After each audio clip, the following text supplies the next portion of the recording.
We've already done buildings, but heating and cooling is such an important aspect of energy efficiency that we wanted to give it some space. I would say that we've, over the last, 5 years or so, people have talked about cooling everywhere. Heating's been somewhat neglected, I feel, and I'm glad to see that there's more of a move to talk about heating. Whilst air conditioning might be the largest growing load, heating is still the largest load. So we really mustn't neglect it. So I'm just going to give a few slides to sort of show some of the big picture stuff here, and then we'll go into the details. Now, I'm just going to cover two things I tried to do the first day that weren't working very well, because all of this week is in the context of the doubling of the rate of energy efficiency improvement. And what we were looking at the IA was, how feasible was this? And so we just wanted to look at who had done what in recent years. And we, for the countries where we can find data, large number of countries, so at least all of them have at least doubled the rate of improvement or had the 4% improvement that we're looking for at least once in a 10-year period. That tells us that it's, it's challenging perhaps, but it's possible. And there's a few countries that have done it 5 times. So there's a range of countries here, but it's been a regular result, which just tells us, okay, we think we go for this. And then I wanted just to look at the second column here with air conditioners. Again, I tried to show this, but not very effectively earlier in the week. So what we're looking at here is the blue bar, which has Japan at the top, Brazil at the bottom, is looking at the minimum energy performance standards for air conditioners and the range of performance of air conditioners on markets. And the medium policy level is the diamond in the middle. But the reason I'm showing you this is because the green line is what we need for net zero. And what we're seeing, the green and the green circle, is what's the best available on the market now. So we're just trying to demonstrate here that we don't need new technologies to reach these objectives. We need to get people in their homes to be buying the best that's out there already. And I think this is a really important point because it makes it not so much sort of science fiction, it makes it much more real. Whenever I'm working with governments and talking to them about increasing their minimum energy performance standards for air conditioners, they say, oh, well, we can't do that because they're going to be too expensive for people. And we're going to kind of, consumers won't have access to this essential service. And that's the first thing I say. It is an essential service in many parts of the world. But if you take a look at, this is market data that we have collected through crowdsourcing. So this is from retail outlets. It's what's presented for sale. And the sample here is large. So, and we've been doing this over a period of time. So I think the interesting things here, in Southeast Asia, where the conversation about minimum energy performance standards has been going on for a long time, and the conversation about harmonisation has been going on for a long time, 10 years or so, people from CLASP and United for Efficiency and us, we've been talking to people about this for a while and really working hard to try and get governments to work together. You can see here that the range of costs is quite tight, but you can pay the same price for a 3 watt per watt air conditioner as you can for a 6 watt per watt air conditioner. So it's not true that they have to be more expensive. And this isn't lab stuff, this is in shops. So yes, you can pay more, but you don't have to pay more. And that's the important point I want to try and make here. The other thing that we were asked to test in Southeast Asia, particularly for Indonesia, is whether the local manufacturers could make the more efficient products or were making the more efficient products as well, because they were complaining to government that they didn't want to be regulated. And they were, the least efficient products were imports. Latin America, just going up the scale here, where this conversation is quite new. It's only been going on for 2 or 3 years in terms of the harmonisation idea. You've got much bigger range of prices, But you've still got a good range of efficiencies available, and you've still got this possibility of paying the same for, you know, a much more, a double plus efficient appliance. And I put sub-Saharan Africa here because this is a very nascent conversation. And you can see, you know, there's much smaller range of efficiencies available, and quite disparate pricing. So we would expect from what we've observed that Latin America's pricing will start to crunch as the competition is more apparent, and hopefully sub-Saharan Africa will follow the similar trajectory in time. But I think the importance about the conversation, the international collaboration comes through quite strongly here. Just then, briefly on heat pumps. You know, we talk a lot about heat pumps. They are critical for decarbonising, electrifying, you know, heating requirements, critical to decarbonisation, critical to our 2050 objectives. And I just thought this was quite interesting. This is some work that we have done with Energy Foundation China and Tsinghua University, just to look particularly in the Chinese situation. But of course, in terms of the temperature requirements for different type of end uses, this is you know, universal. And you know, we know that heat pumps are currently able to supply a lot of the needs in buildings, and there are opportunities also in lighter industries, and then perhaps less so in heavy industry. But just, I think this is useful to show the ranges that are currently available, and the industry sectors that they could meet. This is a bit more detail on buildings, but basically looking at different types of technology and their cost effectiveness over time. So, and this is in cold climate zones. So basically, what all we're trying to show here is these are places where district heating exists. District heating still, you know, comes out as the cheapest solution in these places where it's already established. But after that, you get air-to-air heat pumps and then air-to-water heat pumps being kind of competitive. Sorry. And if you look at the areas where you don't have district heating, where you've got hot summers, cold winters, then you've already got the situation where you've got highly competitive air-to-air and air-to-water. They're more competitive than gas boilers and conventional electric heaters. So just interesting to note that this is already happening in China, and so available to us all. Just quickly to look at industrial heat pumps. We're not seeing the progress here that I would have liked to have seen when we started this study. I was hoping to see more, but it just still, there's an indication that heat pumps are available to meet the needs in some sectors of industry already, and of course this is China again. It shows us that this is available to us all, and this is a sort of aspiration we can have, because they're already out there, and that's the big point. This stuff is already out there. Now I'm going to stop there and introduce our first speaker. We have a big panel today and a lot to get through, but the speakers all know that. But the more time we save for questions, the better. So we're going to start with Nida Gupta, the Associate Director of EDSL in India, and she's going to talk about experience of scaling up in terms of energy efficient cooling and heating in India. This is important. We have lots of pilots. How do we do this stuff at scale? And when David and I were choosing presentations for this session, this is what we were looking for, the scale element. Thank you.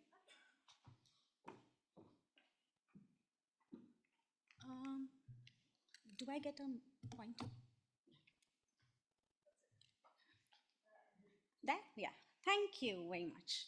So let me start with saying that when we look at our warming planet, the boundaries between our countries cease to exist, right? I mean, they all look the same, whether it be in Manila, whether it be in Mumbai, in India. So, and what we are also seeing is, you know, and this is getting accompanied by an exponential growth in air conditioners. And we see this across Southeast Asia. You can see the darker brown, and it's only going to rise. At the same time, there is yet a large unmet need. I would say not a want, it's a need for cooling. In India, there's a huge gap between the person cooling degree days that are required versus, or the actual access to ownership to cooling, and it's only close to 7 to 8%. And we see this across South Asia, in Sri Lanka and other countries as well. This then warrants a need for a market-driven approach towards energy efficient cooling. And we know that there are policies, programs, initiatives already existing. Why are these initiatives not making the difference yet, right? There isn't enough empirical data to on even access all these efforts cumulatively. The transition to sustainable cooling is yet to take off. So I'll cover 3 activities which have been undertaken as a part of the USAID previous programs. One is on a room air conditioner. The other one is looking at large scale cooling and how do you look at a market-based approach. And the third one is an initiative on low carbon cooling comfort. So this program is on room air conditioners. It was rolled out in partnership with a public sector ESCO called EESL in India.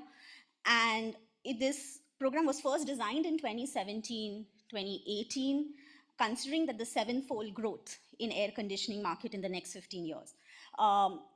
What was realized is that there's a realization that was done that you need to accelerate market transformation. We needed to look at public sector, and you need to target utilities in a way of how you can scale these cooling, make it affordable, and even look at smaller capacity, super efficient room air conditioners. So that's what was rolled out. Recently, a public tender was floated, first in 2017 and now again in 2023, which is looking at the most efficient product, or even in talks with the industry to identify what that super efficient definition per se means, because there is a 5-star threshold in India already. But how do you look at going beyond that? The second program is with ESL again, and that was with looking at large cooling plants. And you can see the, sorry, I didn't, oh, I'm sorry, I didn't turn my slides. Okay, so yeah, I mean, you can see that this was made more affordable in terms of price. Super efficient chillers is, yes. So by 2030, we were looking at around 11 million TR of chillers, new chillers getting sold. And it was a huge $1 billion opportunity. So how do you make products or models that can address this requirement? And so you can look at retrofit solutions, you can look at upgrading the entire AHU solutions, thermal storage, and even can we look at exploring cooling as a service when you're looking at large cooling plants. So in this case, considering that chillers are highly complex systems, there need to be more players involved, and business models started getting designed, and we are working on this right now to look at getting private ESCOs as a part of it, HVAC industry as a part of it, contractors as a part of it, and how can ESL now work with multiple entities to look at larger buildings which have these chillers which need to be retrofitted in the new future. The last example that I'd like to cover is the Low Carbon Comfort Cooling Collective. It's a recent initiative by USAID, and it's looking at 2 approaches. Now, we had looked at room air conditioners, and we looked at addressing super efficient or large scale cooling plants. An LC4 approach is a mission-driven kind of a thing where we're looking at 2 things. One is reducing the need for cooling, at the same time increasing the efficiency of cooling through low carbon initiatives and alternatives, and taking the lessons from looking at technology, but what are the other gaps that we need to address, and that's what this initiative is geared towards. I again forgot to miss my slides. Okay, so the values that we are looking at in LC4 while this collective was formed is a mission-driven integrated approach driven by actions on ground. We realized through our previous experience that public sector can champion this. So roping in entities like Indian Railways, National Thermal Power Corporation, even philanthropies and development partners on board to look at access to financing or making financing accessible to even further the technology. This is looking at developing even roadmaps for these entities, so setting what is their carbon intensity of cooling, setting that threshold, setting the goal out there. And that's why it's looking at outcome based approach. So the partners are looking at commitments to reducing their cooling intensity and accordingly working towards that, bringing in end leadership as well. So the focus areas of LC4 is bridging the gap between cooling and buildings with reducing cooling demand, looking at activities related to urban and local and microclimates as well, reducing the need through better buildings and looking at comfort being the end solution, passive and low energy cooling systems, and at the simultaneously looking at reduced carbon intensity of cooling by increasing energy efficiency, alternative, innovative delivery approaches, and providing adaptive cooling and comfort to occupants. We've already started some of the initial work on this, and we are looking at adoption of it at Indian Railways to start doing this. So there is a pilots being done, but what the commitment from Indian Railways is that once the pilot is successful, they have a huge portfolio of buildings. So they can implement it at scale. And institutionalizing these low carbon comfort cooling solutions is one of the directives that we are working towards. So sorry, again I forgot, but that's the slide. So yes, I mean, LC4 is kind of focused on policy, regulatory related support. We're looking at partnerships with other development agencies to, for a forum on cooling, accelerating new technology, bringing the technology from outside into India and seeing the applicability of it in the context, even if it's not in India, looking at financing at the same time, creating a financing forum to be able to scale this work up. And the main driver for this is looking at public sector partner entities which have a larger portfolio of high intensive requirements, setting their commitments and goals, and institutionalizing efficient low carbon comfort cooling within that time frame. I think I'm on time. Okay, thank you. I didn't mean to hassle you, sorry. Yeah? I didn't mean to hassle you. No, I was kind of. So I think that was a great place to start. We talked about this a bit in the building session, but India has so many climate zones, and such a big stock of similar types of building that it's a great place to understand what can be done and what others perhaps can learn from India.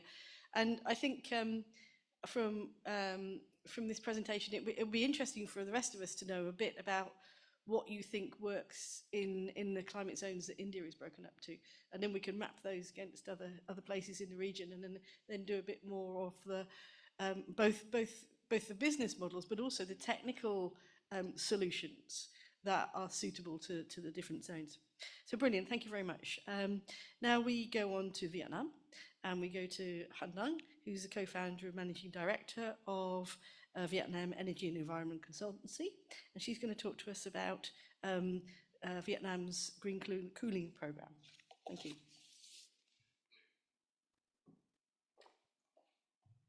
Yeah, thank you, ma'am.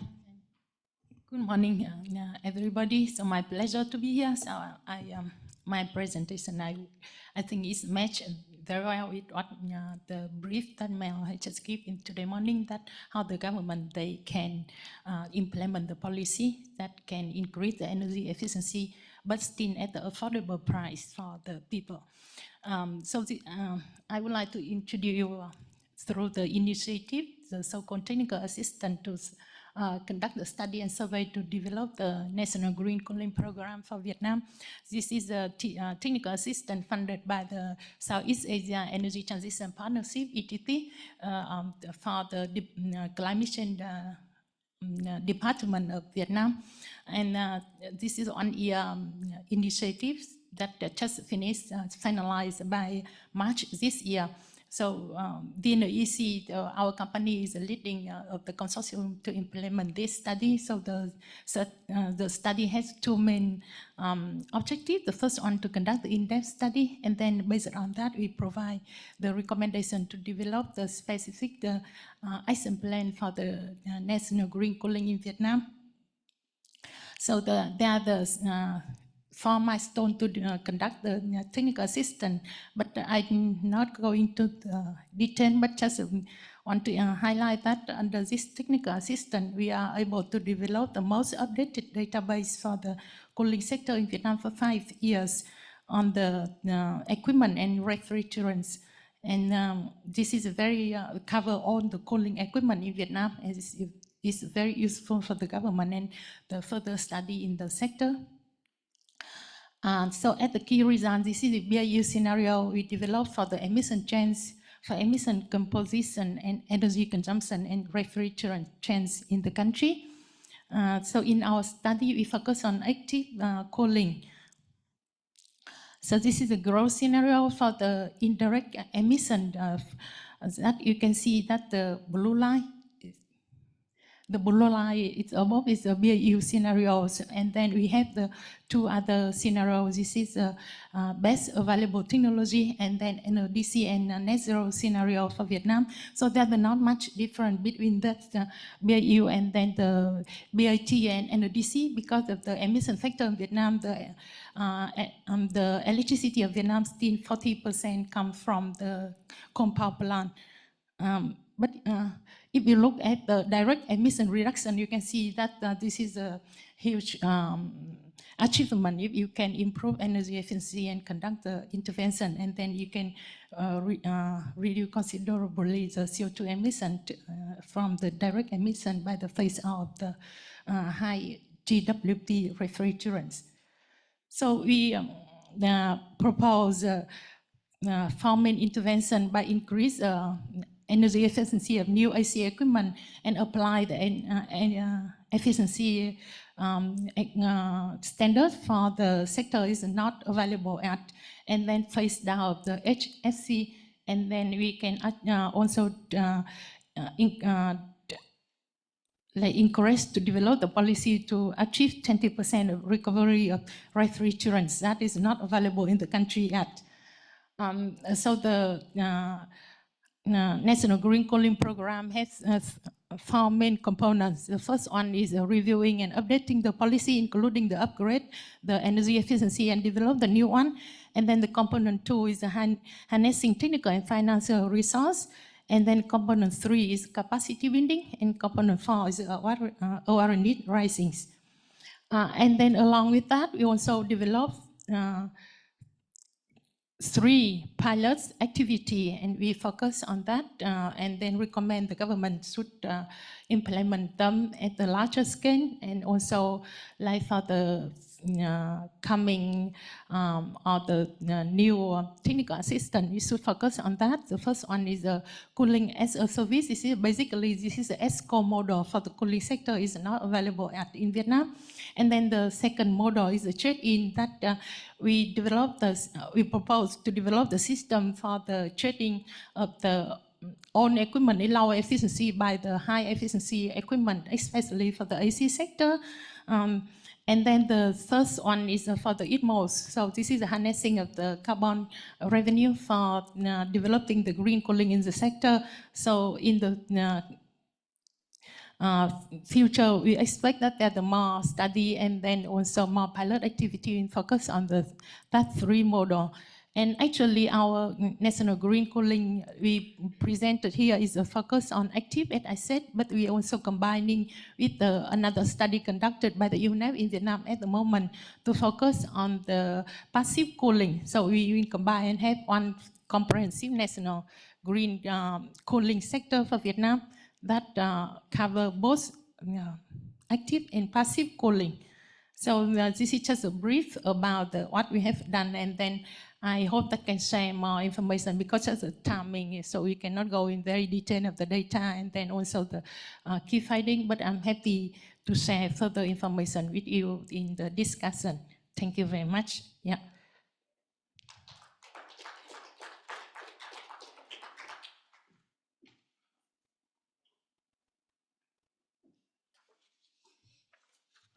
Thank you again, and this is another kind of useful example of how a national strategy can help drive change, help organise existing activities, what's going on, and help us draw the lessons out of those processes a bit more than perhaps the more ad hoc processes that we were accustomed to before.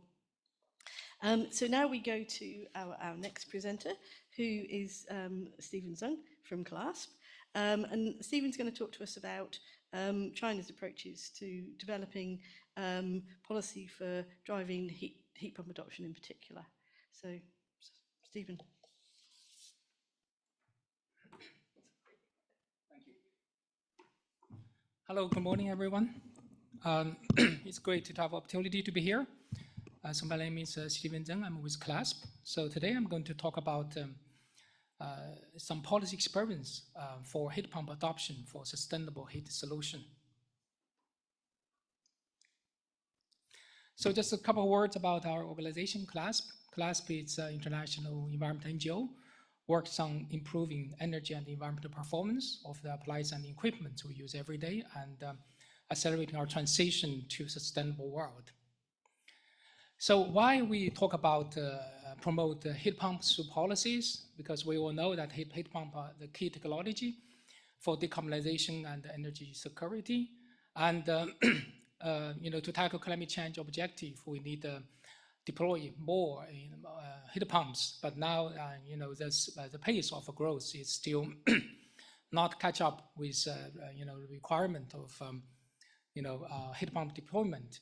So what we look at here is like from the diagram here, we want to learn from some countries who has a great experience of promoting heat pumps. So we look at Europe, especially you look at like the Nordic countries. Some countries has already reached a very high percentage of heat pumps in per 100 household. It's like Norway, there's reached 60% of the households, and Finland and Sweden, they reach more than 40%. So we'll look at how to learn from those countries, what kind of a policy they have adopted. So CLASP has done a study and also has published two policy toolkit.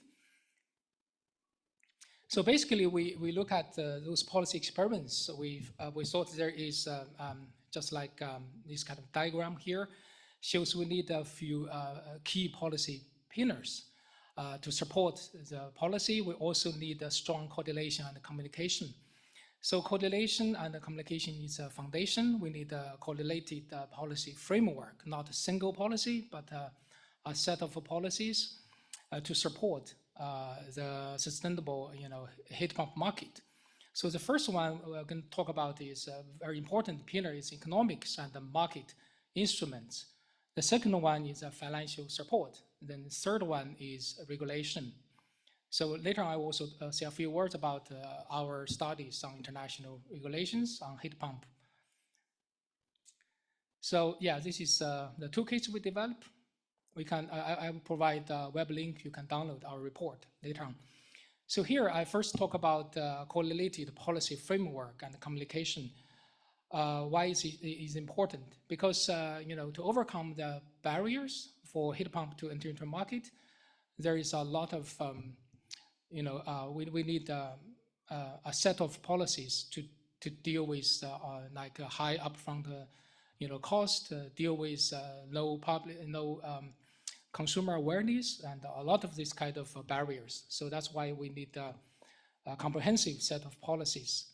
And also those policy pillars must enforce each other, and also we need to adjust to changing policy, political, and marketing conditions. So here I found on the The diagram here shows about the cases in Sweden. So here you can see, in order for Sweden to grow their heat pump market, there has been, a whole set of policies, including, oil prices, building codes, technology procurement, subsidies, information campaign, carbon taxes, technical standards, and quality assurance. Those, together with their very strong communication campaign, to raise the public awareness. So those, those has comprehensively has played important role to transform the market. So here, give an example about the first pillar about why economic and market instruments are so important. Because very importantly, they could reduce operating cost of heat pumps. Look at the diagram here. You can see normally in Europe market, the electric rates is normally it's like 2 to 4 times than the gas rate. So which make heat pump less competitive. So, but you look at a special case of Denmark. They has applied a policy which they instead of their electric rate is about 4 to 5 times than the gas rate. They give a special electric rate for heat pump, which is just 1/5 of the gas price. So this has given a strong, support to the heat pump deployment in Denmark, and has bring down the operation cost. So the second pillar we talk about is financial support is also very important. It's also, they will be able to reduce upfront and the purchase cost of the heat pumps. So the policy measures could include the rebates, personal tax credits, VAT, sales tax. Some example here is like UK has a rebate policy, which they provide, the pounds of 5,000 to 6,000, to air and ground source, heat pumps. So they are paid to installers. So this has really, really reduced, upfront cost for, consumers. And also Italian has a super bonus program, which covers 110% of installation cost. So this is also helps a lot. Then thirdly pillar is about regulation. Regulation is very important, when those voluntary policies, come to do their part of the work. So, so here, this regulations we'll talk about is like, there are bans of or stringent standards of fossil fuels or one-way air conditioners. So here I can give example is like, talk about the China case. China has just issued a new room air conditioner policy, which has raised, very high bar for the energy efficiency requirements. So by doing that, then within just 1 year time, I think the market almost phased out all the fixed speed air conditioners, and then the inverters, AC, the reversible, AC, which is also include heat pump functions, has increased market share from about 50% to 97% within 1 year. So this is a very effective policy, and we also talk about like efficiency and quality standard for heat pumps are also very effective regulations. Another example is in Japan, and now all air conditioners also provide heat. They are all reversible air conditioners is also kind of heat pumps for space heating. So because Japan has set annual performance factors, APF, as a requirement, so that has helped to shift the market. And now the reversible air conditioners in Japan become the main source of heat. So just a couple of words about, we have done some studies about comparing regulations across different countries. So we have developed a tool, it's called the World Best Maps. It's a digital tool that compares the stringency of minimum energy performance standards requirements across 10 world's highest carbon emission economies. So we also have included air conditioners, water heaters, and space heating in our study. So this is a website, you can download our report. So for, for heat pumps, especially for water heating and the space heating, it's difficult to make a direct, standard comparison. So we took approach. We look at what are the market share regulated by ambitious policies. So here we took if the technology is adopted in those countries with a condensing technology or heat pump technologies, so those will calculate the market share covered by those the requirement for those technologies and make comparison. So yeah, I will just stop here in the interest of time. And the report I talk about the toolkits and also our policy analysis tool you can find on the web link here. So thank you.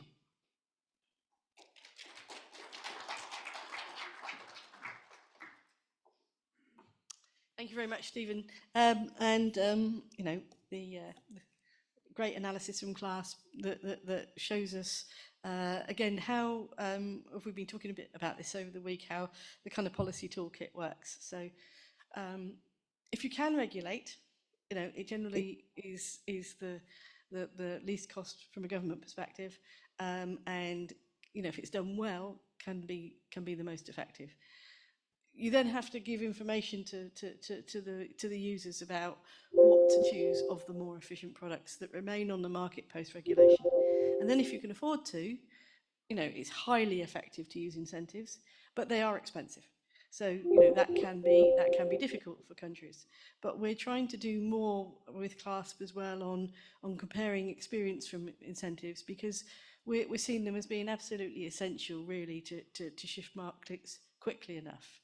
I mean, regulation could do it slowly, but regulation and incentives is really the best way, in our experience, to do it really, really quickly. And we need quick for to double energy efficiency improvements by 2030. 6 years is all we've got left. So our next presentation is a double act, and it's from Breathe Easy Consultants, who are going to talk about priorities for a sustainable future. And we have both Barun and Vaibhav, who are going to do a joint presentation here.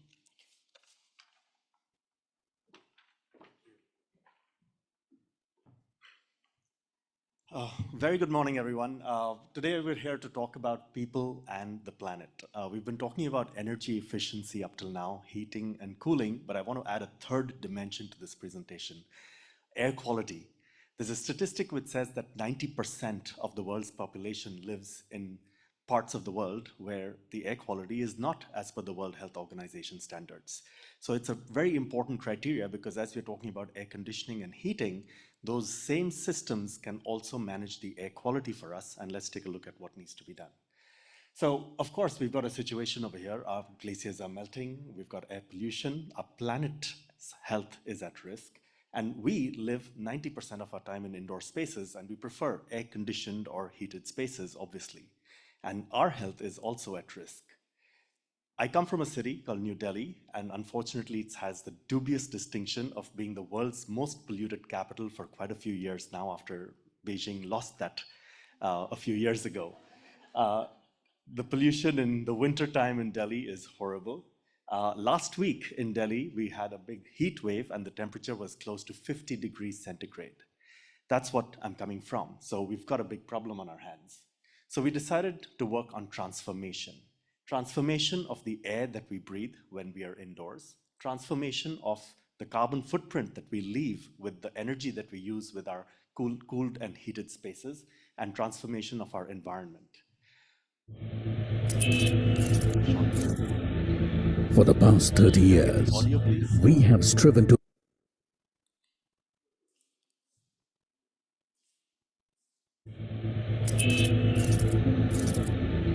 For the past 30 years, we have striven to achieve what many called the impossible, turning high air toxicity spaces to zero pollutants in the heart of one of the most polluted cities in the world, New Delhi. And how difficult was our mission? The air, heavy with PM 2.5, very small particles, measuring 2.5 microns or less, with levels of 150 to upwards of 1000 micrograms per cubic meter, small enough to pass through human lungs' filtration system and enter your bloodstream. So we tasked ourselves to eliminate these smallest particles and even the harmful gases in the air so you can breathe easy. So I'm going to go through some quick case studies over here. The first one right here is a shopping mall in New Delhi, one of the best in the country, called Select City Walk Mall. It is an existing public building. It has more than 10,000 people coming into the building on every single day. 2.1 million cubic feet of air is what we are treating on an every minute basis. Advanced filtration and ventilation system, real-time air quality metrics, and an energy efficient system that has been deployed in the entire mall by us. The mall was so happy that they put out a full-page ad the day before Tim Cook was coming to launch the Apple Store at the mall, and the ad said 100% discount on clean air. The air quality on that particular day outdoors was 423 AQI and indoors was 30 AQI in the mall. The second project I want to showcase quickly is an office building, Gartner. It's in Gurugram in India, just neighboring New Delhi. 1.8 million cubic feet of clean air, about 180,000 square feet of space. About 4,500 occupants covering 4 floors within that facility. Ventilation has been designed as per the ASHRAE 62.1 standard, the air quality, indoor air quality as per the World Health Organization guidelines. And again, HEPA-based local air filtration system, smart ventilation systems, and real-time air quality monitoring and dashboard. In fact, the monitoring system was so interesting. Within the first month, when we deployed the system, we got a call from Gartner saying, there's something wrong with your system. The air quality monitors aren't working. The reason? It was giving a reading of 0. We took it outside, 300. We got it back in 0. That's the levels we were able to achieve. Because of that, the building achieved WELL, LEED, and RESET Platinum certifications. Air quality, 44 inside, 748 outside. And another quick project is the American School in Dhaka.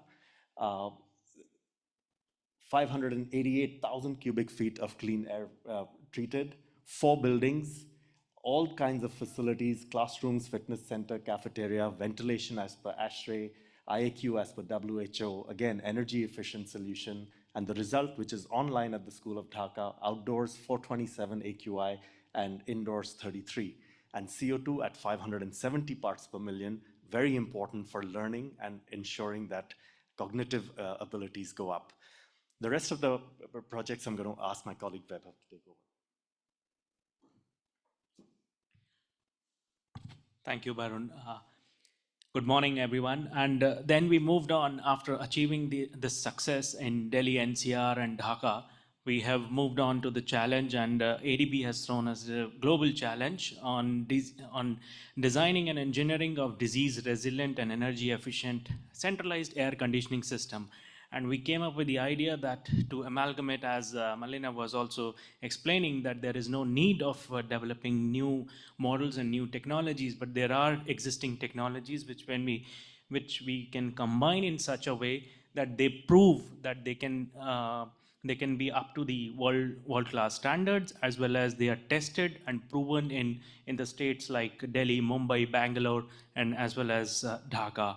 And hence, before even going to test it at the pilot project, we have done the pre-pilot in India with the same building, and this was an existing building, 35 years old, and hence we say that the whole building concept has been taken to a next step or a next level in terms of sustainability, composite climate zone, as we all know of Delhi, and not a large footprint, but close to 3,000 square feet, having 50 occupants. What we have done here, that we have amalgamated the existing HVAC solutions and taken to the next level of filtration and ensured that system is flexible enough so that it can be replicable, it is scalable in other parts of geographies, and having less maintenance was the key, and well-being of occupants was again the key. Apart from the indoor air quality standards or the parameters which we have met, 32% of energy efficiency have been seen, and we are still monitoring it. And the next project, which is a pilot project funded by Asian Development Bank in collaboration with Government of Sri Lanka, colleagues from SEA are here, and they have supported us to find out the retrofit buildings which needs to be again retrofitted with these kind of solutions ranging from 1800 to 3000 square feet of the area. We have designed and you can say redesigned the whole building in such a way that IAQ and ventilation rates are as per ASHRAE and WHO new guidelines of 2021. Thermal comfort has not been neglected, and the key was here, the key in this project or pilot project was that to make the building disease resilient, and these can be combined in such a way that if pandemic hits again, they have just one button to click and they can be in normal mode or they can be in pandemic mode. The sensors in these buildings have been engineered in such a way that the system runs on optimized efficiencies, and they are intelligent enough to learn and to have the AI model in it, so that in future we can have machine learning and AI together, so that the more and more intelligent systems are in front of us and we have both together healthy building concepts as well as energy efficient buildings. Only one button is there in all three buildings that can run the system in pandemic mode or the normal mode as per the situation and the conditions in the country. Not leaving behind the energy efficiency, we have seen the energy efficiency of these systems have gone up to 40 to 45%, and we are looking at the results. In the month of April, first week, we have handed over to the building owners, and I have got the news from building owners in Sri Lanka that they are happy with the systems. Achievements are in under the thresholds, whereas the relative humidity, temperature, and viral protection index have been introduced in this dashboard itself. And as mentioned by Nidhi, the data is important. Data for all these sites are available online with us and with the building owners and their key managers. So this is it. However, the future lies in what we save and how we save.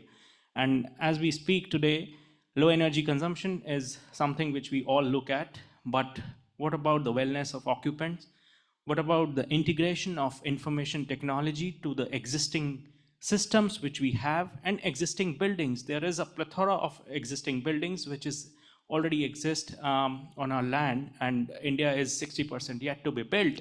And that's why we say that we need to keep in mind, if we can do some retrofits in the existing systems, existing buildings, we can do much more than what we are assuming that can be saved for the climate and for the environment, and we can save our Mother Earth. 1,000 projects, approximately we can save $34 million, and hence we could decarbonize built environment. This is necessary because we do not have planet B. Thank you very much.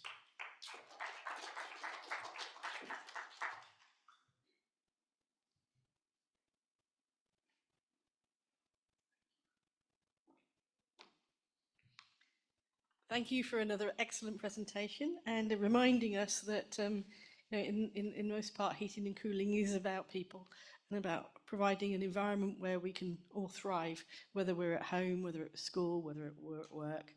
So thank you. Great presentation, great thoughts. I particularly you know, appreciate the possibilities in existing buildings. You know, you talk about India having 60% to be built. We have some parts of the world where you know, 90% of the buildings are already there, and we have a real problem with them. So it's great to see those ideas there. And also, you know, I particularly appreciate also the future proofing, you know, because buildings last so long, it's really important when we're thinking about these things that we have adaptable systems. So very interesting stories there. So now we go to our final presentation of the set, and we come to our host, to the Asian Development Bank, and we have Alfredo, who's going to talk about sustainable cooling and I think how to cool the world without killing the planet, really. Another planet-oriented, no plan B. No plan B, indeed, yes. Hi, good morning. So I'm fortunate enough to be the last one to present, and most of the hard work has been done already. So I will just touch upon a little bit of what ADB has been doing in the realm of cooling, which I prevent you, don't have great expectations. We haven't done much, but we are getting there slowly. Sorry. So, well, I'm not going to spend too much time on this because you already know what are the benefits of sustainable cooling. And it starts from increasing equality and protecting the vulnerable by providing comfort and access to food and medicines, has the associated health benefits of protection to heat waves like the one in Delhi, hitting 50 degrees. So if you have a cooling that reaches everybody, it's a big difference for the population. Obviously, you waste less food, as well as you have safe food to eat. And the same goes with medicines and vaccines. And finally, it goes to climate mitigation. If you have enough sufficient sustainable cooling, you are able to reduce significantly the impact on global warming. I have some graphs that I borrowed from IEA, the Future of Cooling study, which is essentially kind of our Bible when we are talking about this business.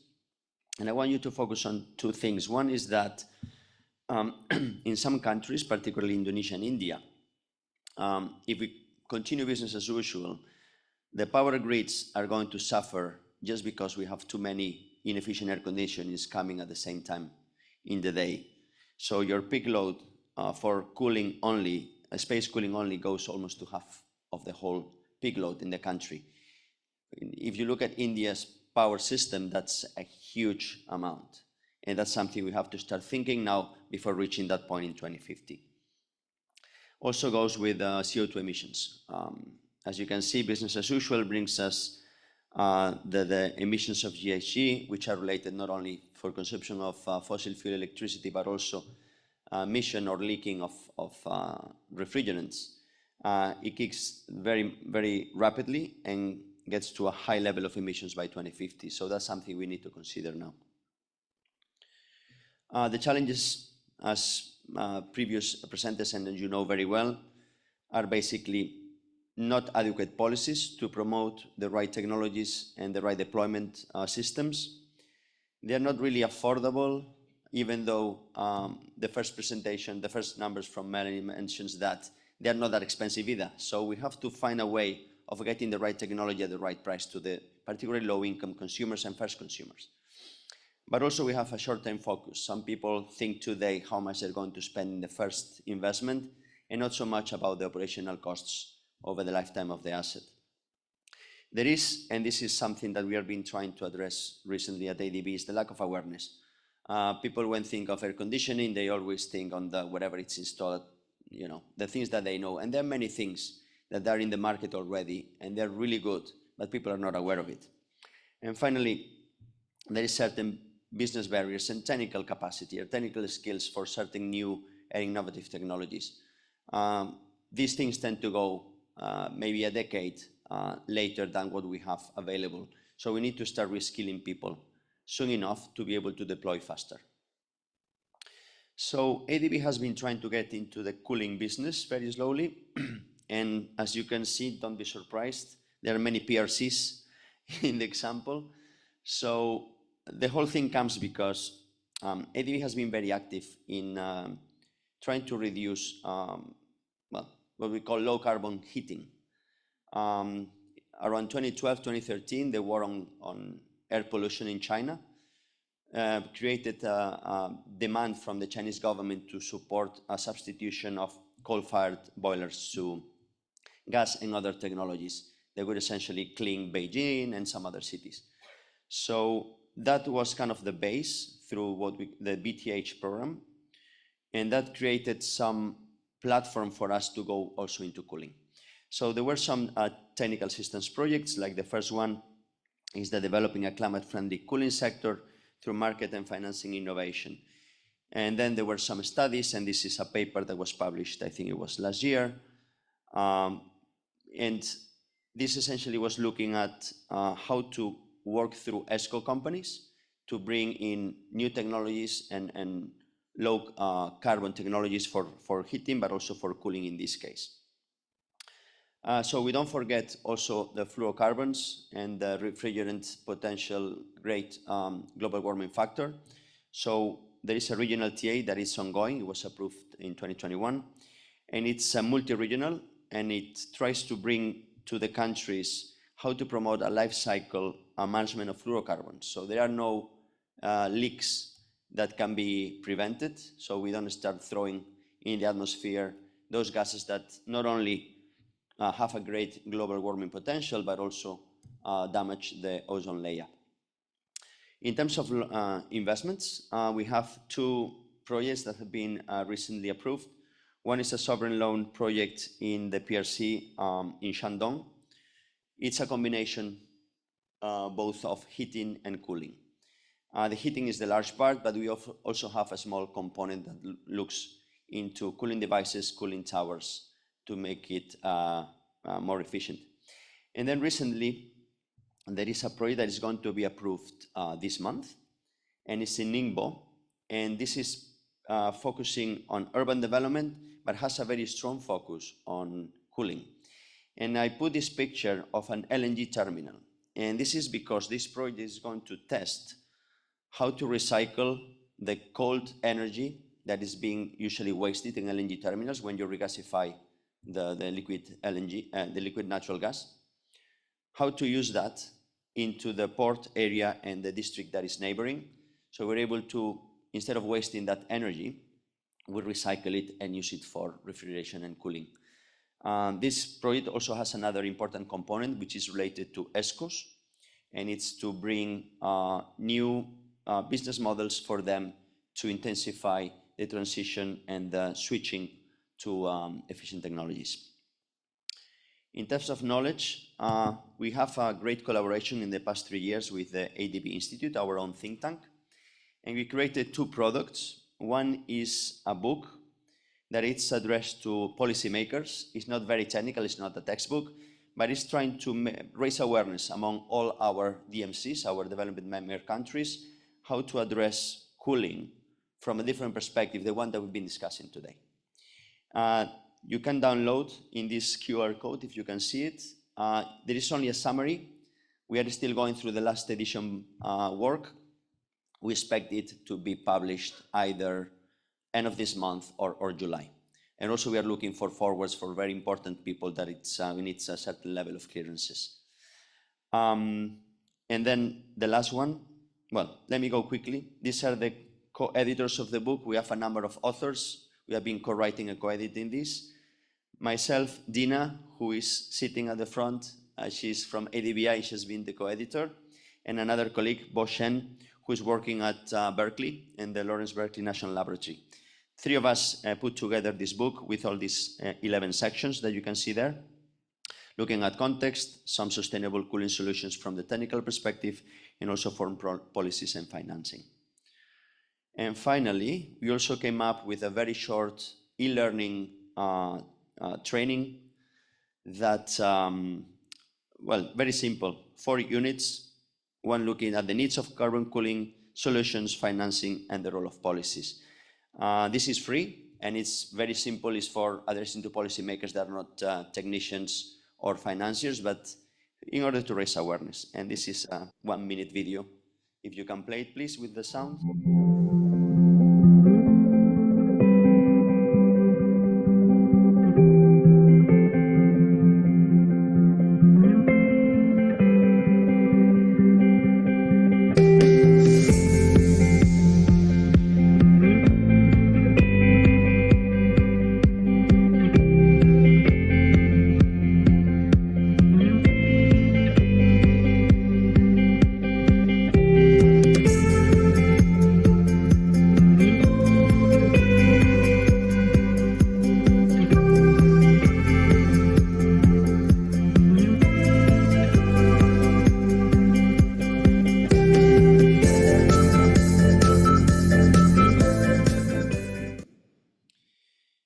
think that's it.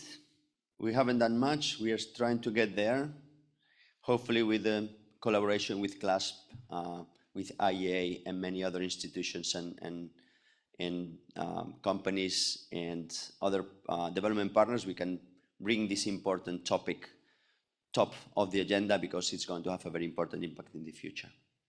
So thanks a lot, and I think, Melanie, back to you.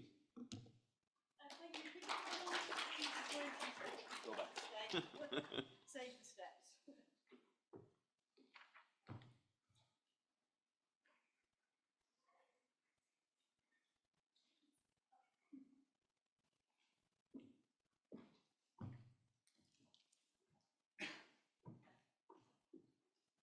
I think we have a few more chairs than we need, so choose your favourite spot.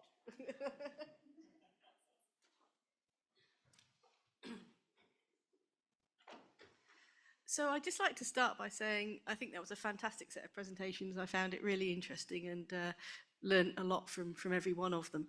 I would say to our panelists, and particularly because of Alfredo's last comment, and people in the room, you know, if you have stories to tell, if you have data sets that you want to share, if you have ideas about how to motivate the implementation of a policy and our transition to energy efficient cooling and heating, and you want to share that, then the IEA is always very interested in hearing those stories, and I'm sure ADB is as well. So please do just let us know if you have information you want to share. So we're going to start this session. I'm going to ask a quick question of each of the panelists, and then we'll open it up to the floor for the last bit. And I think I'd like to, and I might ad-lib slightly, so I apologise in advance, because some of these presentations have spurned ideas. But I'd like to start with Nida and just say the world is interested in the experience of Energy Efficiency Services Limited, and there are people who think it's been a great experience. There are other people who kind of are critical of it. What do you think that experience tells the rest of the world? You know, how should we take the experience of India in this context and spread it? You know, what are the pros and cons? Yeah, I mean, some places, like you said, it has worked. Some places it's not worked. Even with ESL, it's not a perfect example. You know, there have been challenges. One thing that we've learned is through this work is, you know, looking often, you know, policies follow the market, right? And having a close interaction with the industry folks to get the right tender in, to get you know, address more of the administrative related queries that the industry or the market players have to even be able to bid is one of the things which works. And second is, at the same point of time, looking at where the demand lies and being able to access that large demand, you know, talking to large private or public sector entities at the same time, assessing their demand. So it's a multifaceted approach which needs to be looked at, rather than, you know, just only on technology, but to look at both sides of the thing. Important points, because I think that from what I've seen as well, that all that work that's gone in from the very beginning of helping companies to organisations, be they Indian or overseas, to bid, making sure the rules and the, you know, rules of engagement, I suppose, are clear, has been very, very important. Great, thank you. We'll go to Vietnam next, and with the work that you've been doing on cooling, how do you think the Vietnamese government is going to react to this and pick this up and you know, use it to make a difference? Yeah, no, thank you for the question. I think it's very important because for us, like, we look at from the perspective of the consultant to provide the scientific background to the government and how they are taking from that point. So I think the Vietnamese government, they are quite active so far. And then based on our study, so we already in our during the implementation of the technical assistance, we participate in providing the advisory to the government to develop the so-called action plan to phase out ozone depleting substance. So it's cover substantially for the cooling sector. So our insight and findings here already incorporate in the government policy for the to become the national action plan, and then based on the action plan, they will allocate the tasks among the government agency and also allocate the resources to implement the action plan, the target that they aim for, and also like to call for international support to implement it. Thank you. And that's something else, of course, because of the environment we find ourselves in today. It's really important to see where collaboration is making a difference. And I think I'd stick to that point with you, Stephen. CLASP has been working on standards and labelling around the world in particular for decades. What do you think the top tips are for getting where we need to be by 2030? What's going to make the change that we need happen fast enough, given your CLASP's experience? Yeah, first of all, I think there's a lot to work on to increase the uptake of the heat pumps in the world. So we still see, like in Asia region, there's a very low percentage of heat pumps in the market.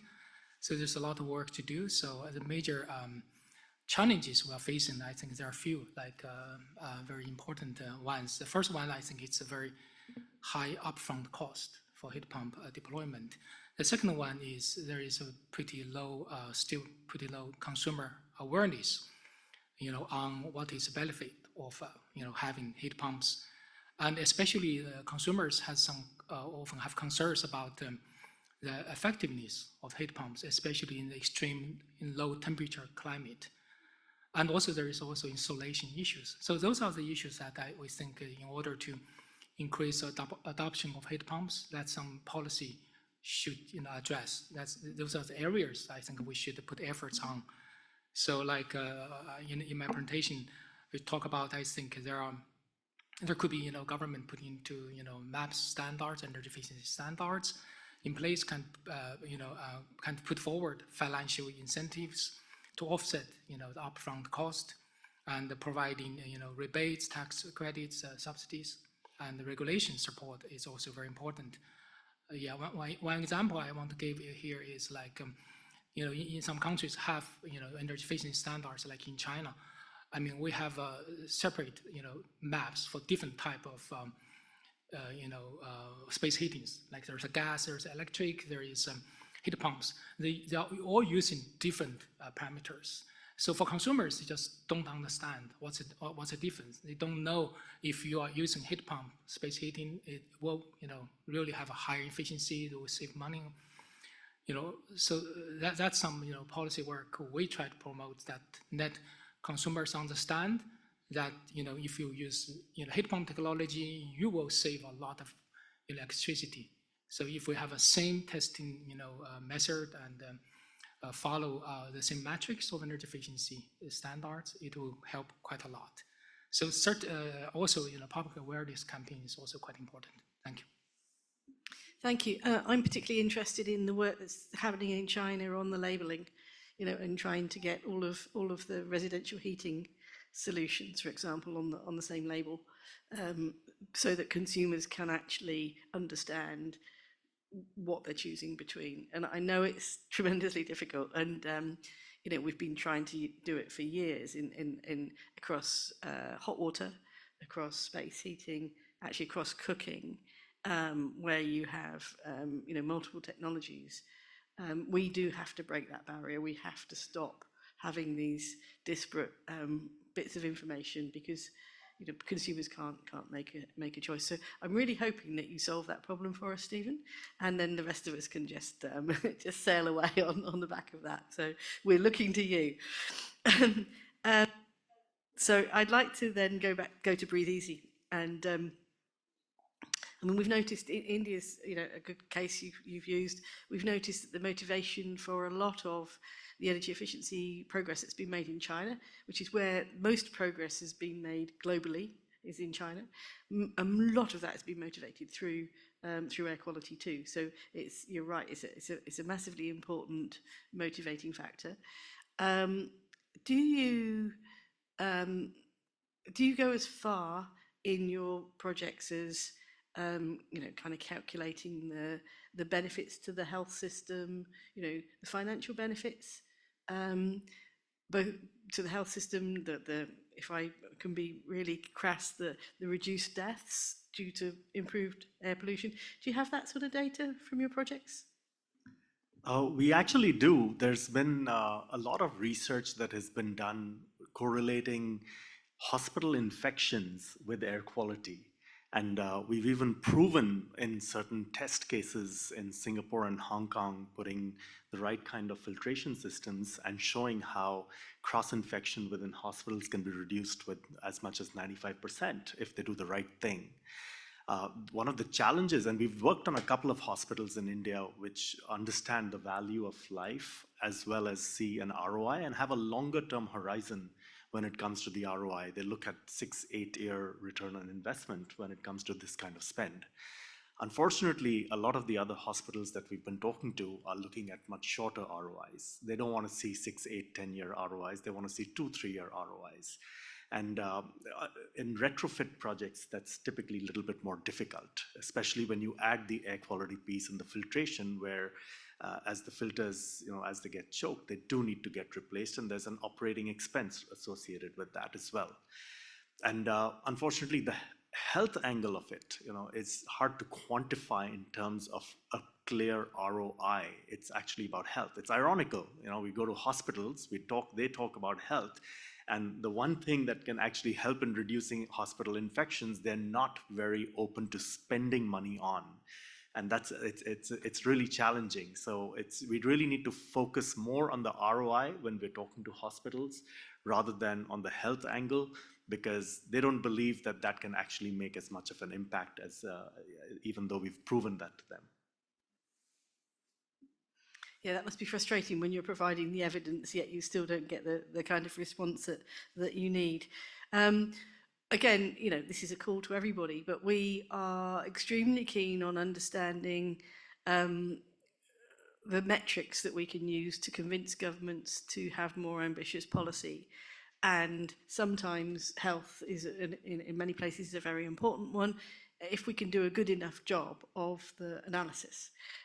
So we need everybody to be working on that and to hopefully to share methodologies, because I think if we do share methodologies on things like that, we can be more convincing. So we talk a lot about jobs, and that's another important one, but health is one that's perhaps not talked about quite so much. So I think we'll come back and talk about that again, hopefully. Alfredo, if I may, you patiently sat and listened to everything this morning. Is there anything you heard that's going to influence your coming projects and the things that you're going to look to do on cooling in particular with ADB? Good question. We've been trying to start getting more active in the sector. However, we're not finding a strong demand from our counterparts. It's something that is always at the end of the list, and there are so many other priorities that they want us to focus on. But we try to do it through cross-sectoral interventions. If you're looking at heating, for example, or air pollution reduction, we try to get that efficient cooling devices in through ESCO models or some other activities. To go straight with one big TA or one investment into cooling, it's something that so far we haven't found demand for it. So that's why we are trying the mixed approach, cross-sectoral. But ADB is now more aware of the importance, and I think many of my colleagues are starting to have these conversations with counterparts on trying to bring the cooling higher in the agenda. Thank you. So again, that's one of the reasons I guess we've been looking for these other motivating factors, the economic development, so the jobs, energy efficiency. Nobody cares about energy efficiency in its own right, sadly. That's 35 years of my life. But if we can find metrics, can find evidence, and build that collectively, then hopefully we can convince governments to take more of a stance on efficiency. But as you say, it's complicated. The transaction costs are high because the projects tend to be small. So it's not so easy for people to understand. And that's the same as you say in the hospitals. We see this across all of the conversations we've been having. I'd like now to open to the floor. Does anybody have any questions from the panel, for the panel? Dina.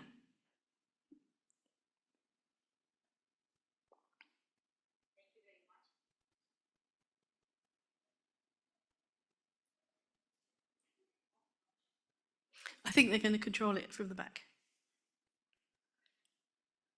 Maybe it's loud enough? I think they've turned it on now, yeah. Okay, thank you very much. Yeah, it's on. Yeah, I'm from north of Central Asia, very cold place. Like speaker said, he's from most polluted capital city. I'm from the coldest capital city in the world. Yeah, so I meet from Central Asia people, and I hear lots of concerns, like what could be a clean substitute for coal for heating, because it's in extremely very cold places, and you don't want to have this like intermittency from solar or wind, or some people even say wind turbines get frozen from cold. So what are the solutions for cold places for heating? Yeah, especially about heat pumps. Yeah, thank you. So Alfredo, does any of the work that IDB has been looking at on geothermal, does that come into play here? Yes, well, I'm currently the energy focal for Mongolia, and Ulaanbaatar, I think, is the coldest, not Astana, as far as I've been told. But anyway, both places, -40, -35 during the winter. So, you know, Mongolians and Kazakhs have been burning coal for heating for the whole history. You don't really trust this new technology that comes from Europe. This is not for us. You know, it's expensive. So we have had a few projects in the past few years looking at ground source heat pumps, more for buildings and smaller scale. Now we are processing a new project, which is a utility scale for a district heating system, which uses deep wells up to 2.5, 3 kilometers. That is going to benefit both from the geothermal source of heat, as well as the use of heat pumps. We are working with Finnish technologies. We have experts that have that experience working in Helsinki and other places, so they are guiding us how to do this. But something that we are quite positive, and our plan is to replicate in Kazakhstan, but also in other Central Asian countries. At different scale perhaps, but trying to get heat pumps big in the agenda in places where the tradition has been to burn coal. Thank you. And from Stephen's data as well, the places in Europe that have really got the biggest penetration of heat pumps, they might not be -40, but they are very cold parts of the world. Next question, please. Can I, yeah, sorry, I don't know people's names. Hi, this is Richard from WWF. I'm wondering on some of the solutions I think you've been talking about might result in a short term, could it even, you know, if you're switching, say, from a biomass heating source or some heating to electric from a coal grid, you might increase emissions in the short term, potentially. And then the other thing is that I think some of these solutions will be first in maybe for rich households and then go to the poor households. And yet sometimes I feel that the way the finance structures are, it's either you get rewarded for instant carbon savings or you get rewarded for helping poor families, and you should be aiming at poor families. Yet, how do you see that the kind of finance infrastructure that we have available at the international level is ready for these kind of transitions, which may first a little bit increase emissions and may also first support maybe richer families rather than the very poorest? So I'd be interested to get your perspective on that. I've just been hearing it a lot during the conference. So just to start with the, we hear this a lot, and of course the classic example is the electric vehicles in, electric two-wheelers in Asian cities, which are still, very coal-based. But we clearly, to transform markets, we need to get going on those transformations in parallel with cleaning up the fuel mix, because, you can't do one and then expect the other to happen overnight. So we do have to do both. But I think your point about the rich and poor is particularly interesting. And does anybody on the panel want to take that one on? Any ideas? I don't want to monopolize this, but we have precisely this case in Ulaanbaatar.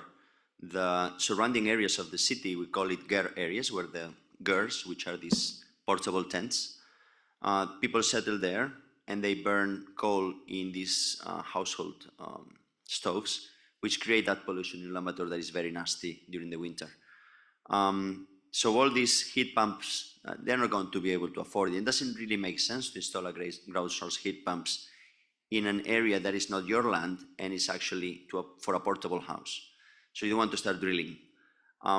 So the idea is to bring these technologies initially to urban areas through district heating networks, and then to provide those owners that can afford it, they can do it by themselves, but for the low income, there should be a level of subsidies or at least financing ways of doing it. And a small point is that based on all our studies, the moment that you stop a heat-only boiler and you use grid electricity, even in Ulaanbaatar power grid, which is 0.865 grams per megawatt hour, kilowatt hour, something like that, it's still less emissions per unit of heat. So it's always, the moment that you switch, it's always a win-win. Any other thoughts on the question about whether by providing what some people call middle class welfare through incentive programs, anybody else in the room got experience of that? If nobody on the panel has any thoughts.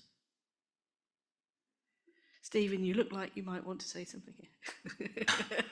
Just want to say that, in northern China, I think there has been multiple years of program for the government to provide a subsidy to make a transition from coal-fired, heating to heat pumps. So, but it's heavily, needs a government subsidy, and this has done quite successfully. So one main purpose of this policy is to reduce air pollution. Yeah. Thanks. We've seen other examples as well where you could argue that by increasing the market size for technologies, you're reducing the costs. Energy Efficiency Services Limited is a brilliant example of this. And therefore you end up creating the market transformation effect that you're looking for, even if you haven't perhaps been able to target those incentives. And incentives aren't, they aren't expensive, and they go in and out of fashion with governments. Richard, do you know anything much about the UK system that Stephen mentioned, because it's quite new, the £5,000 to £6,000? That's quite a large proportion of the cost of the heat pump. I think they're generally averaging about 10. Do you know anything about how that's going? Do you know anybody?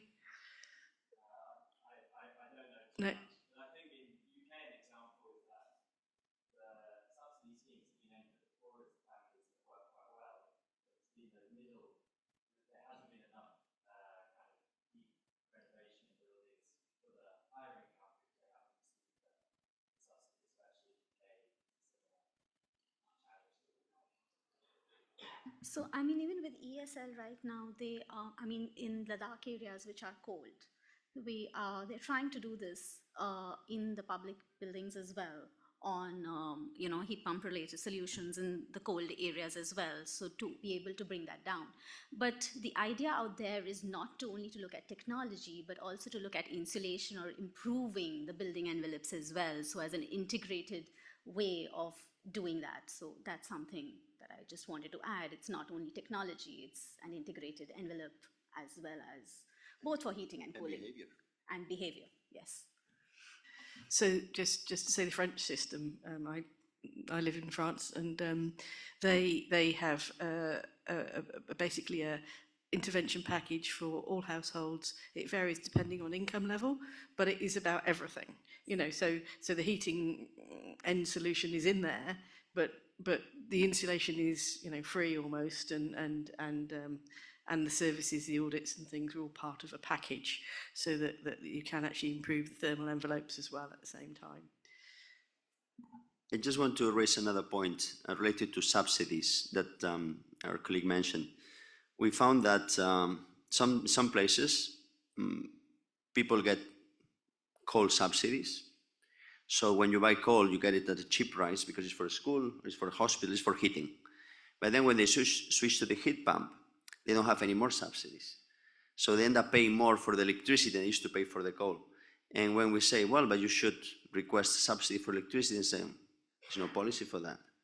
And that's something that, okay, it happens once, but we should learn and try to get that in the process before going forward.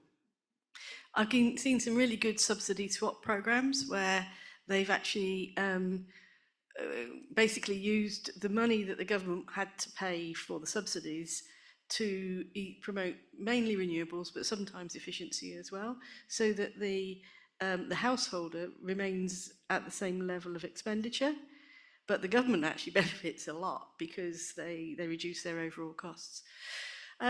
Do we have a last question, perhaps, from Pakistan?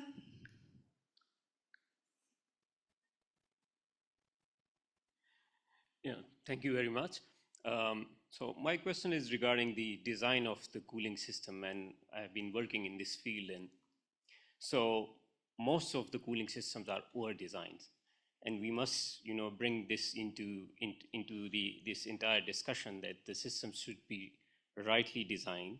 The technology should be used that, you know, the peak demand and the medium or the average demand should be met through different levels of energy.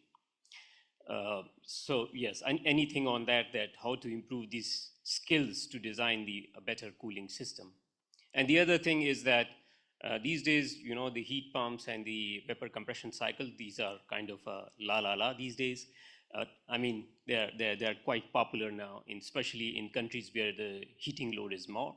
But, you know, I just want to have, in this discussion, introduce some skepticism about this system, because, you know, there is a large-scale conversion to the heat pumps and the air conditioning systems. But, I mean, there should be some skepticism about it. Otherwise, we will have this large-scale deployment of the cooling systems, and then after a few decades, we will know that, okay, we have generated another problem for ourselves. Thank you. I think one thing that's important that CLASP have done some really good work on is fans, and I know Pakistan. This is important in Pakistan as well. You know, it's air conditioning is not necessarily the destination. It's not necessary everywhere. Other forms of you know, passive cooling, better building design, all of those things can reduce the need for active cooling permanently. I know some people who think it will be air conditioning in the end, but I'm not sure I agree. I think that particularly countries like India won't go there. They'll cleverly choose what's necessary for the particular environment. Would you like to? Yeah, also right now we are also looking at, you know, we do have energy efficiency standards, right? But there are thermal comfort related standards and action plans, which are that now governments are starting to look at. We are working closely with MOHUA, that's Housing and Urban Affairs, to look at thermal comfort in affordable housing. And those are going to start driving the solutions that we are looking at. So it's not necessarily going to be refrigerant based. So a couple of things that we've done in our office in Delhi, we run the entire office in the summer months without air conditioning. So we have an evaporative cooling system which ensures that we don't have the moisture coming in and the cooling comes down. achieving temperatures of about 26 degrees centigrade in the summer of Delhi when it's about 43, 44, 45 outside without air conditioning. So the energy consumption in our building is obviously much, much lower than any other comparable building. Another thing that we did in our project in Sri Lanka, in Colombo, we installed these HVLS fans. In America, they call the big ass fans, the huge fans which run at a very slow speed, but very high volume of air comes through. The smiles on the faces in that postal office when we installed that fan, people were so happy because it was comfort, exactly what Nidhi said. Adaptive comfort is what the first goal should be when you're designing a system, rather than just going in for air conditioning or traditional heating systems. And I think there's a lot of success that we've been able to achieve, but one step at a time now. How do you scale that is the big question. I think we'll probably stop there, and I'd like to thank the panel for one of the most interesting conversations I've heard this week and for a long time. I think it was really, really rich, and I've taken an awful lot away from it, and I hope you all have too. If there are any questions that didn't get answered, then we'll all be around during the coffee breaks, so please look for us and we'll do our best to help. So thanks once again to everybody in the conventional fashion.